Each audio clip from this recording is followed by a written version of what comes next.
I really enjoyed your presentation, Mike, and this is a very difficult subject. As probably you have, I have been round and round with Ron Corder about this and the ins and outs of it, and about nature and nurture and all of that. But I think that we need to be a little bit careful about how much of this we think that is natural laws are innate within man. Now, there are things innate within man, his ability to reason, his intelligence, probably his personality, the moral code, some kind of a moral code. That could be argued on some levels. But I think the laws, natural law itself, are the laws that can be learned from nature.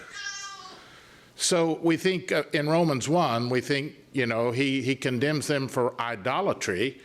And of course, as you pointed out, Isaiah said, this is stupid. You cut down a tree and use it for firewood and you make a god with the other half. That's crazy. And Paul is saying essentially the same thing.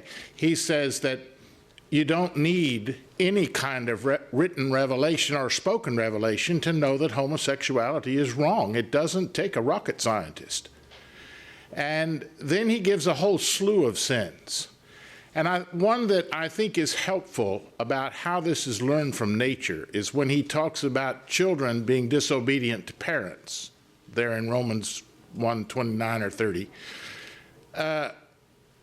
God made man a social being, and he saw that it wasn't good for man to be alone, so he created woman, and then they had children. And very quickly, they began to relate to one another and live in villages because of protection, lots of things like that. It doesn't take very long to recognize that if nobody's children respect their parents, you can't have social relationships, period. And so this was something they learned from nature. And I think that if we talk about natural law, and there are many confusing things about this, difficult things, but we're talking about law that can be learned from nature or from mankind living in society or in the world without written revelation. But I appreciate your study. Shy.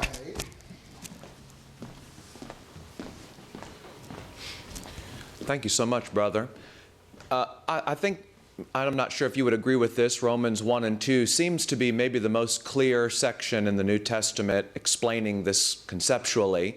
So my question was, how do theologians or scholars who deny the existence of natural law interact with that scripture? Do they discuss it at all, or do they find reasons to dismiss it for that some reason that they can dismiss that? If you'll give me one more year and present the rest of it next year, I could study that. But I don't know, really. Due to time and just the complexity of the issue, I dealt with those who did believe in it. And I don't know, to be honest with you. Logan Shaw.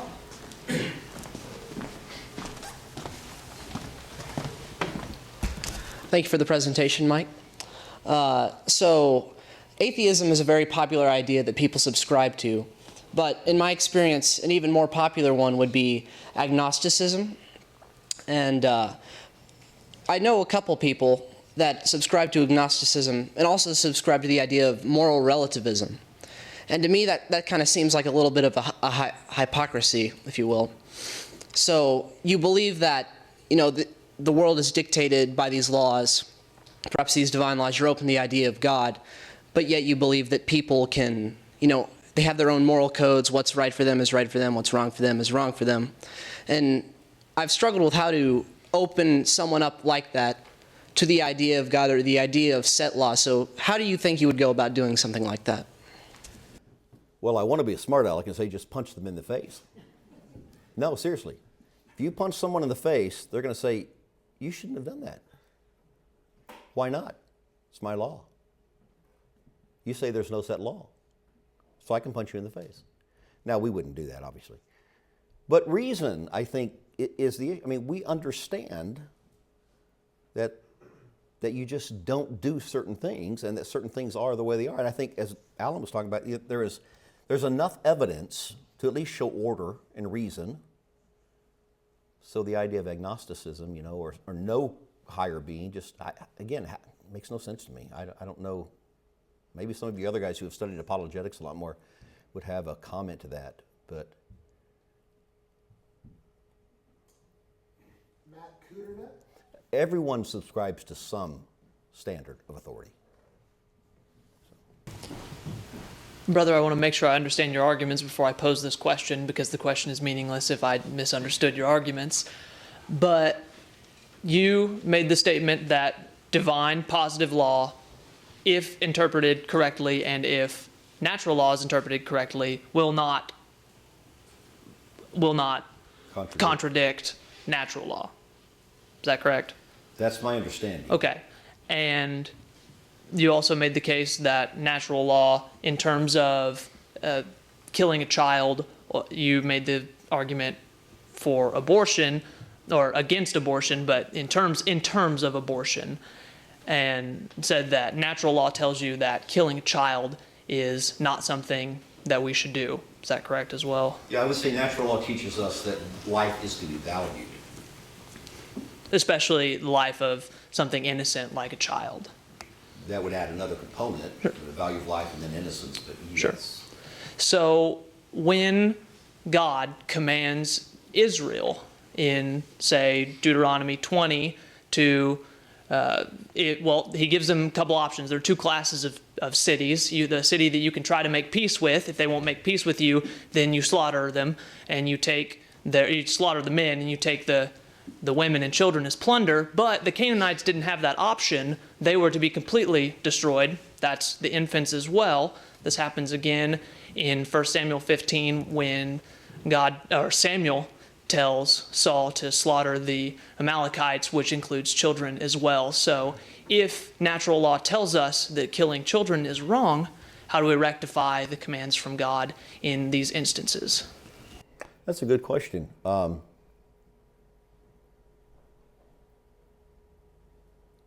not sure how to answer that. Has anyone read Is God a Moral Monster? Have you read that?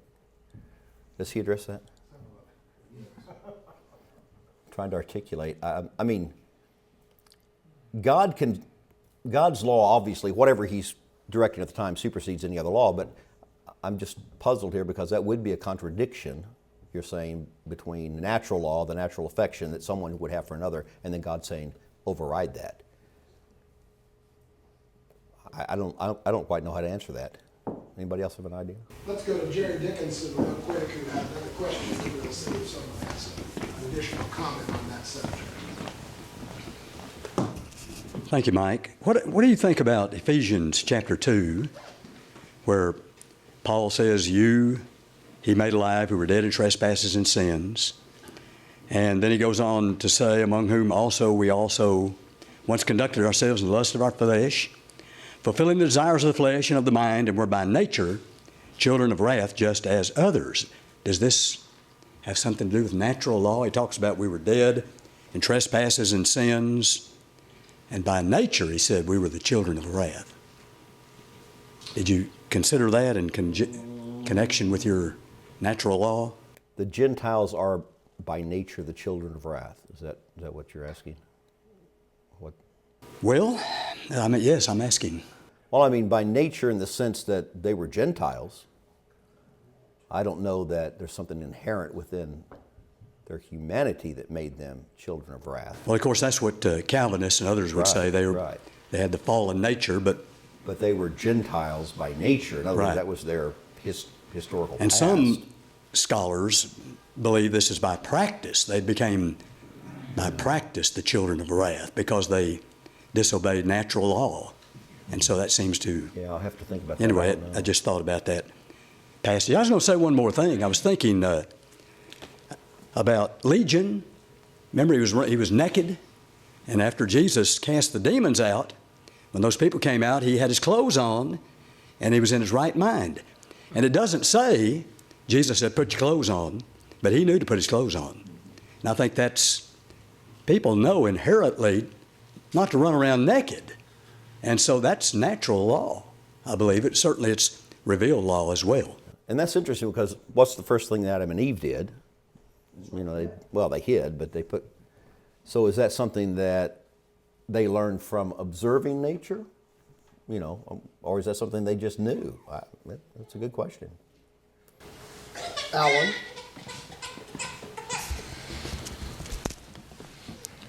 Well, on the passage Jerry brought up, I think that practice is the idea. It's a learned nature, and it's practiced so often it becomes what we might call second nature. It's not an inherent nature, but it's learned. As to what Matt brought up, I was thinking about your statement on the chart there, and you might be right. I don't know, but I did think in one response to that might be, Moses Lard was having an argument with people about carnal warfare. And it's not exactly the same argument that Matt was posing. But the idea was, if carnal warfare is wrong in the Christian age, and Christians should not be a part of that, how do you explain the fact that God's people fought wars in the Old Testament?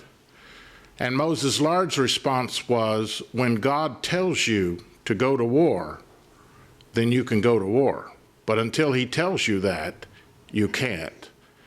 And so when God tells Israel to destroy a village or a people or the Canaanites, apparently with the Canaanites, they had become so overwrought with idolatry and wickedness that God would not allow his people to intermarry with them in any way, even though they might have done so anyhow. They weren't supposed to. Whereas in other places, or another passage, in fact, it may be the one he quoted from in Deuteronomy, certain women that were prisoners of war, they could marry those women, even though they were not Israelites. But they weren't Canaanites. And so you've got God pronouncing a judgment against a people and using his nation, Israel, to enact that judgment. I don't know how that goes along with what you said, but. Well, and I agree. God can override anything in nature. I guess what threw me with Matt's question was because I had made the statement that there's no contradiction. And when he said that, it's like, in my mind, it's going off there. Well, there is a contradiction there, so how do we harmonize that? So I guess God's law would always supersede. But, God told Abraham to sacrifice Isaac. Well, that's not natural for a father to do that. And yet we won't call God unjust for telling him to do that. Well, I was just thought when I sat down about polygamy. As you pointed out, natural law doesn't say that it's wrong to have more than one wife, because it was approved by God. Even under the law, the Levirate law allowed, even commanded polygamy. But it's always been wrong for someone to have someone else's wife.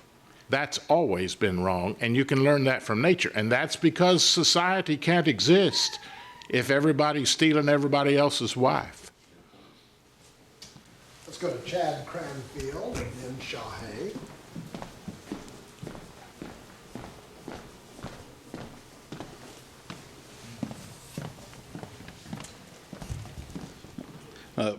Always, I appreciate your comments, Brother Mike. Thank you for doing this. My question is really just something I just kind of want you to think about, and of course, answer it as well as you can. We find the writings of Paul in 1 Thessalonians chapter 4 and verse 9, and he makes a very curious statement when we start thinking about natural law and positive law, about what we do naturally because it comes natural to us, and what we do because it's divinely taught, or what we learn from the Scriptures. Now, Paul writes to these Thessalonians, he says, "But concerning brotherly love, you have no need that I should write to you, for you yourselves are taught by God to love one another." Now, I have one blood brother that I can tell you that, as far as my knowledge remembers, I've loved him my entire life without ever being taught or forced or any other way. And so when we come into the church, my experience with a lot of times with new Christians, and as they grow, that brotherly love is something that has to be taught them. And normally it's taught them by other brothers. We teach them to love us and to grow into being Christian people. And it helps them to rely and to really put their trust in us as they would their physical family. I think this is the reason we see a lot of people that are converted. When they have problems in life, they turn back to the world instead of turning to the church. So I wonder, if we're taught by God to love the brethren, to love one another, would that be a natural, positive law? Would it be both together, or would it still be a separate case that it should be natural that we then learn is divine? Just a thought. Well, I think we do have to learn to love people. I mean, I do think there's a certain amount of natural affection that we have, and maybe that's learned, like Alan says, because society can't exist without it. But I do think we do have to learn to love the brethren, love the church. I think that it is a learned. I don't know that it's always just intuitive or natural because of the personality differences and things.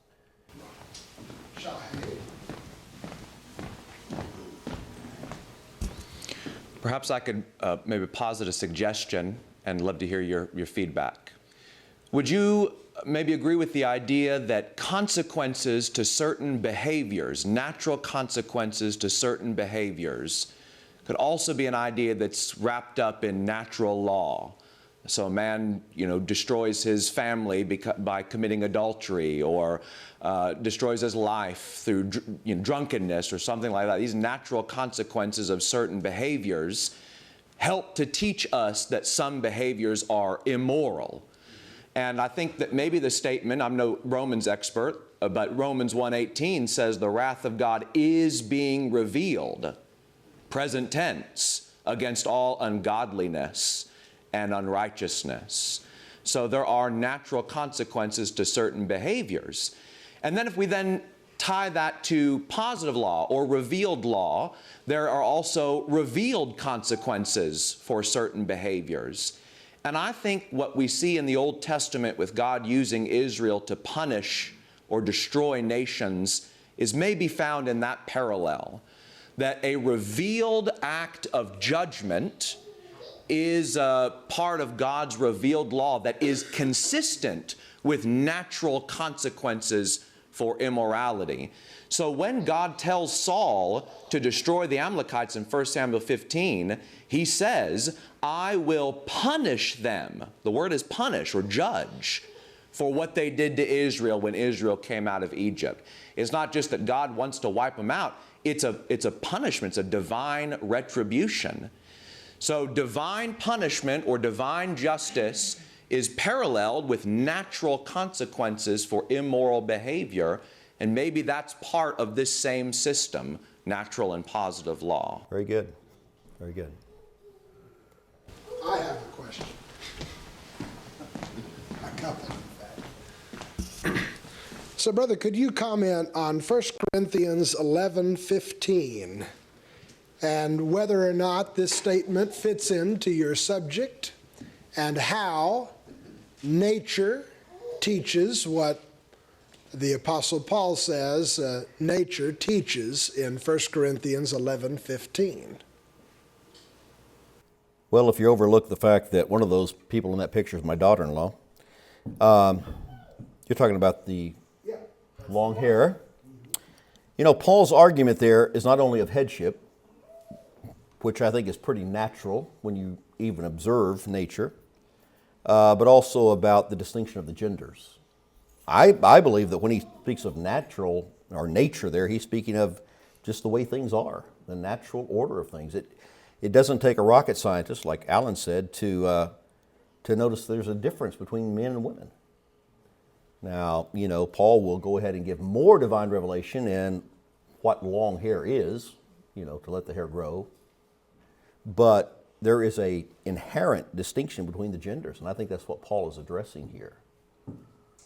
One other question is from John 12:48. There's a concept that's quite popular in the churches of Christ, that the revelation of Jesus in the New Testament The specific revelation Jesus gave in the New Testament is universal in scope. Even those who have never heard it will be held accountable to all of its particulars. This comes in a lot when you discuss divorce and remarriage, as well as several other issues. And for some people, the existence of natural law has been a solution to some difficult questions about how God is going to judge and how God does judge the conduct of those who have never heard the particular revelation of Jesus. But in John 12:48, Jesus says that the words that I speak will judge people in the last day. And some people, I've heard that verse quoted to say, there the Bible teaches that it is the words of Jesus that will judge all men, not natural law, if such a thing even exists. That's not going to judge people. It's the words of Jesus that are going to judge people. So I wondered if you might be able to talk a little bit about that controversy and what the existence of natural law implies about it. No. Oh. Can you? Oh, I'm just... It's not my topic. It's a good question, but it's not my topic. Well, beg to differ. Well, to whom is Jesus speaking there, I guess, would be the first place to start. I don't know, anyone have a Bible? But the thing to keep in mind is what I said, Clint, earlier. You know, what does law do? It will condemn, but we have to then ask the second question of what about the justification? What justifies? So I don't know, I'm just going to leave it there. Well, I will say that verse 47 says, if anyone hears my words and does not believe, I do not judge him, for I did not come to judge the world, but to save the world. He who rejects me and does not receive my words has that which judges him. The word that I have spoken will judge him in the last day. So it's possible that the text there is telling us this is speaking of people who have been exposed to the particular revelations of Jesus. Let's go to Shah. Let me make one comment. I think we do make a mistake, though, Clint, in that we take the concepts, for instance, in Romans 1 and 2 that deal with judgment and try to then draw from that our theology of justification. Paul is arguing that we're all condemned. Some law condemns all of us. And I think a lot of these questions about what about the person who's never heard about Christ are really, you know, they're just not relevant to what Paul's arguments are. Just about a note about John 12. John's gospel is divided into two halves. The first 12 chapters are the public ministry of Jesus, and then chapters 13 onward focus on his private ministry to the 12, and then, of course, the scenes of his death and resurrection. And a lot of modern translations actually don't put verses 44 through 50 in red letters. They say this is an insertion of John, and this is John's summary. This is John's whole summary of the public preaching career of Jesus. John is encapsulating everything Jesus taught as he went about the land of Israel. And so I think specifically if we use that context to understand these words, then this is talking about the people who heard Jesus preach. The people who heard the words of Jesus will certainly be judged by the words of Jesus. And that's, I think, the context of John 12. Interesting. Where are we on time, Shai? We need to wrap it up. Okay. Do you have any final words? Any last words? No, thank you very much. In all seriousness, this is an incredible topic, and what it's led me to do is start reading again a lot of those old philosophers like C.S. Lewis and all, and wow, I'm out of my league, but it's a really interesting topic. Thank you very much.